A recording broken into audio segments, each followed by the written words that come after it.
Hi, welcome to the StopDevaluation movement.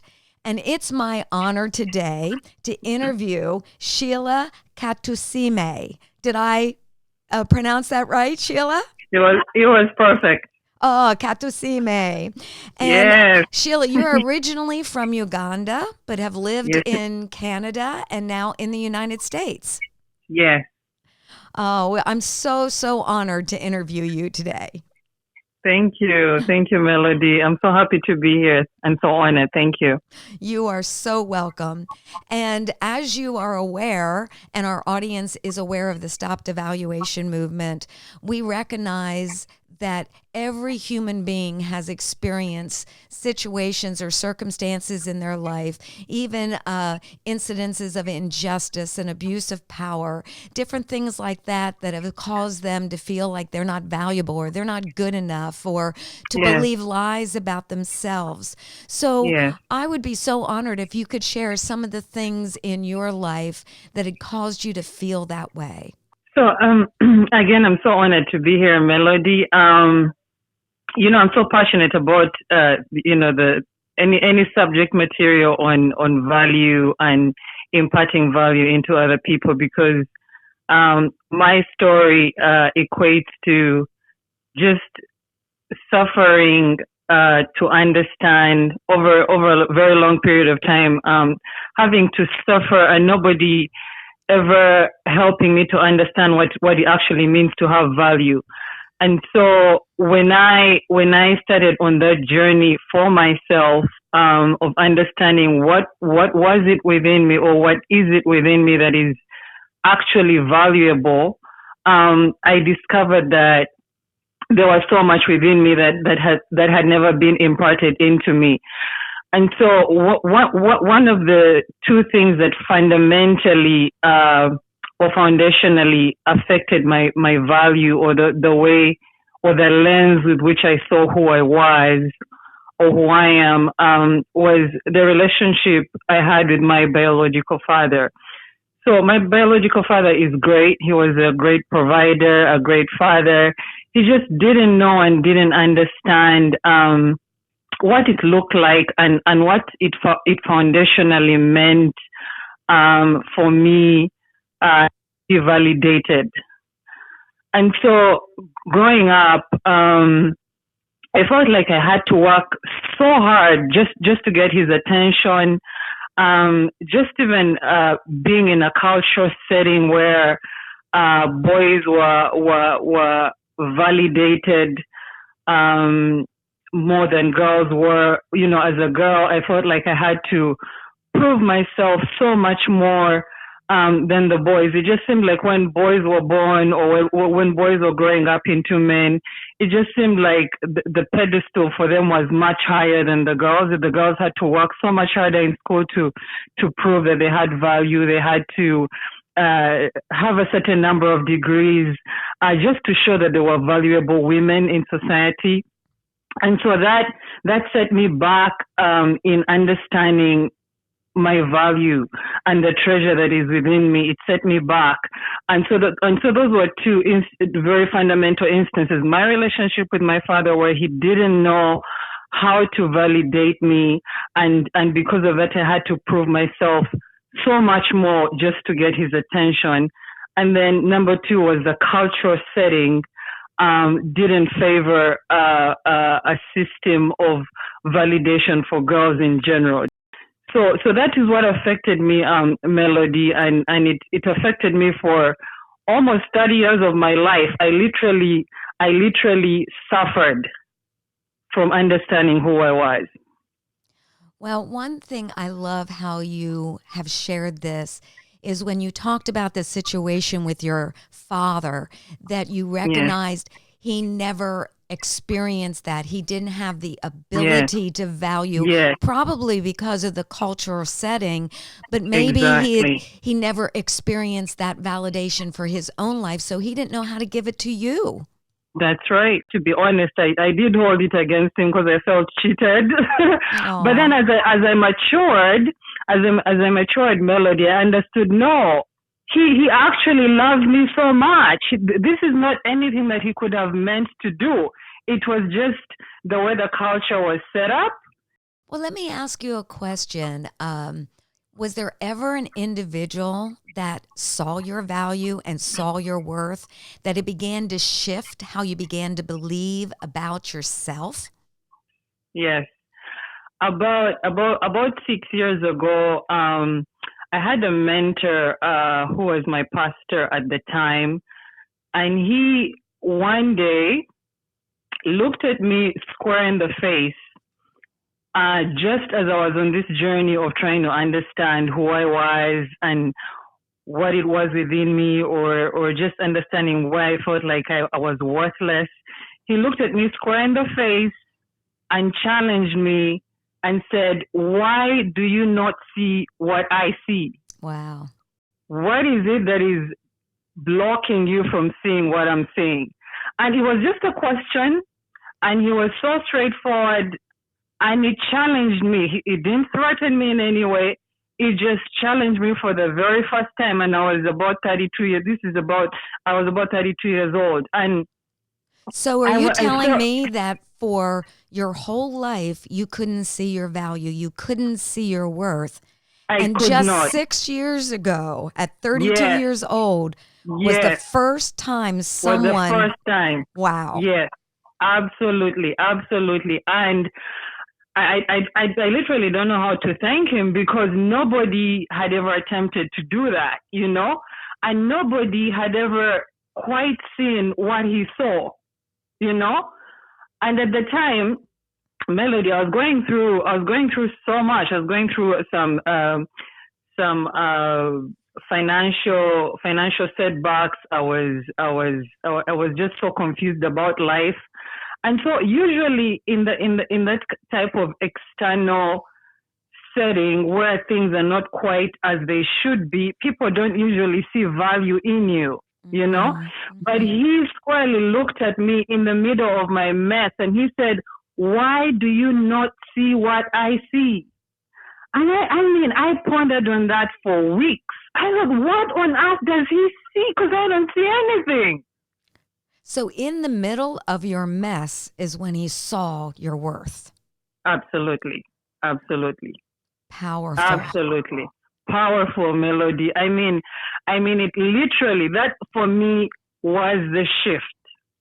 I think it's very interesting that here was a man and an authority figure.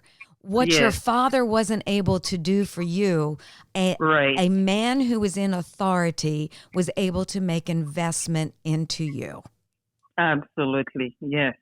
Yes. So tell me, what are you doing, or how are you facing your life now that you've begun to see your value and your worth? How are you generating value in those around you? All right. So Melody, thank you. That's a powerful question.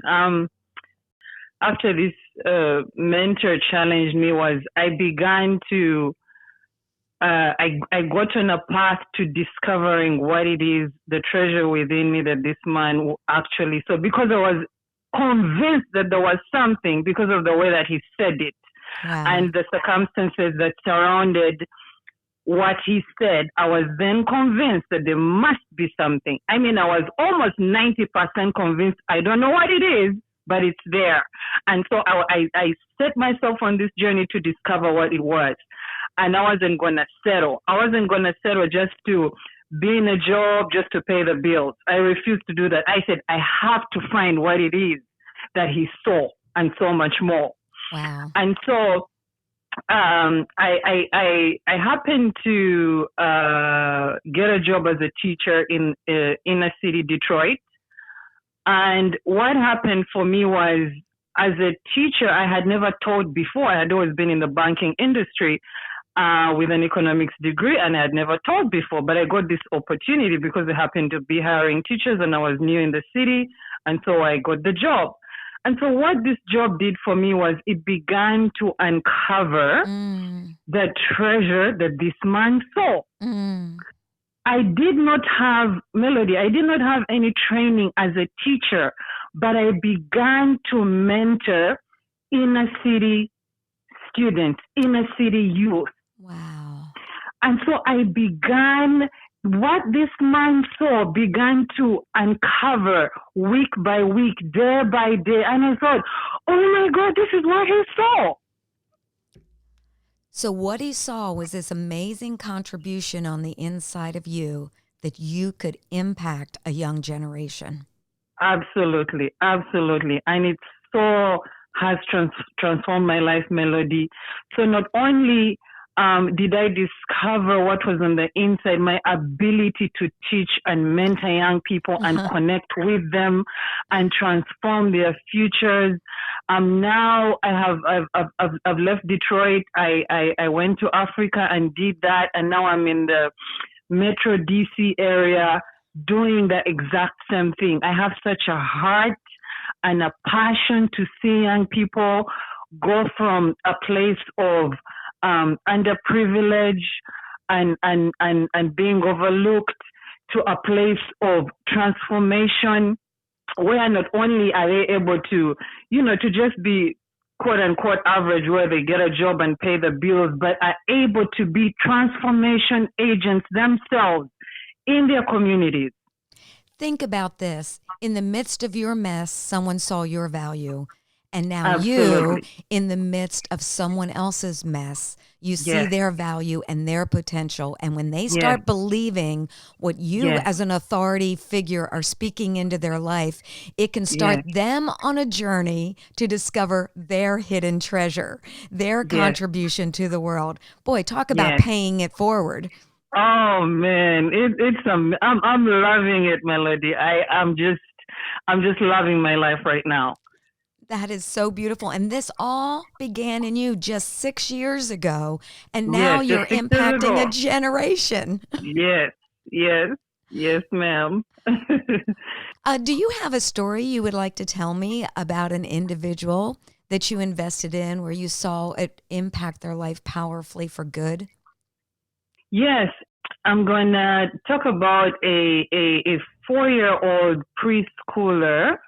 This particular girl, usually as teachers, we would go and do home visits right before the students come into class, because that would be their very first time in a classroom setting. So we had to know exactly where the students were coming from in the inner city in Detroit.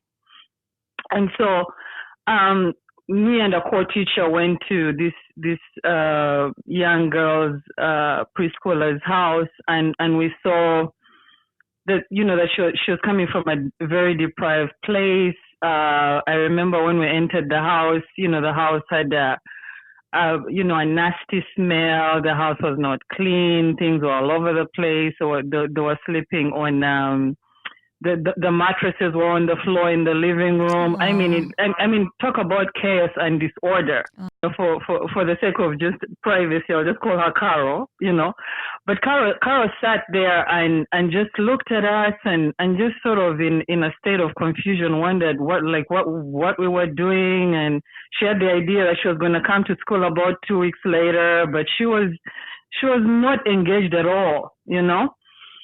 And so, again, about 2 weeks later, she comes into class, and man, she came with an attitude. Aww. She was so violent. I mean, her methodology for play was literally grabbing any sharp object, whether it be like a plastic little fork, and try to stab, like one of the other students in the class.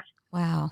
That was her idea of play, or handcuffing everybody and saying, you're going to jail. That was her idea of play. Can you imagine this, Melody? I mean. And it was a 4-year-old. Yes, a 4-year-old. And I was so struck. I thought, how on earth is this supposed to be play? But then again, it really paid off to understand where these children were coming from. And so I understood the neighborhood where she came from and the family setting. But this is what she saw. This is all she knew. She didn't know any different. Wow. And so I remember she was such a leader, Melody. I remember seeing such leadership, such a leadership acumen within her. And I thought, if she's able to influence an entire class of about 22 4-year-olds to become rowdy, like literally the entire class on the playground, in class, going to the bathrooms. I mean, she just seemed like she was always in charge. You know, she was screaming, everybody started screaming. If she was if she was feeling sleepy all of a sudden, everybody was like, well, I want to take a nap. And so I thought, man, what would happen if something shifted within her? Yeah. And so what I decided to do was just be consistent with her, because I knew that one of the things she fundamentally lacked was structure. Mm.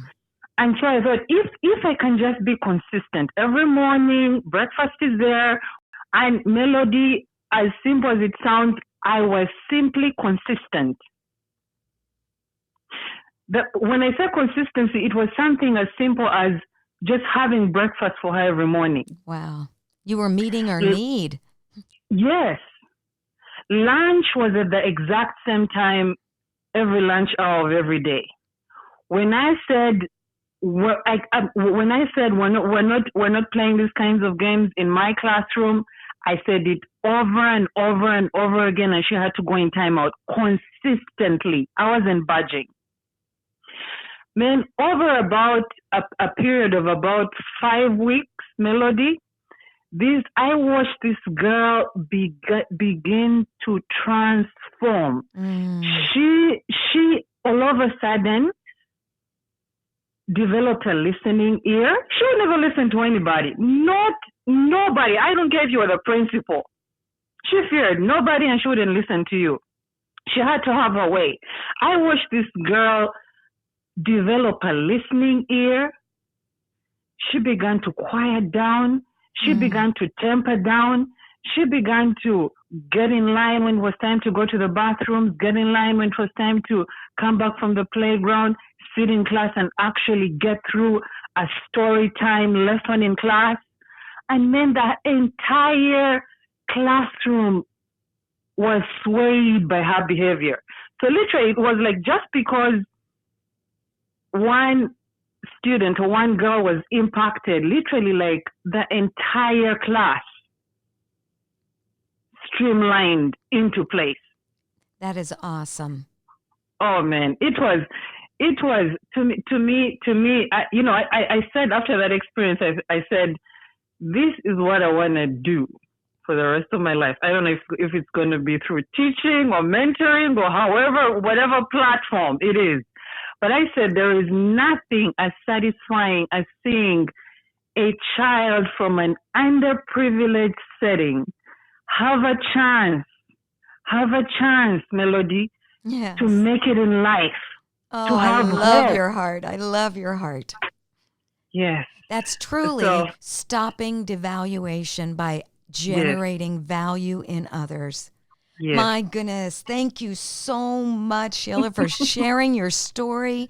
I honor you. I celebrate you. I so appreciate how you have taken your pain and brought about purpose, how you've taken the difficulties of your life and you have become better, not bitter, and have become an instrument of justice, helping those who just need someone to see value in them. Thank you so much, Sheila. Thank you, Melody. I am so honored. I am so honored to be on your platform. Thank you so much. You are welcome.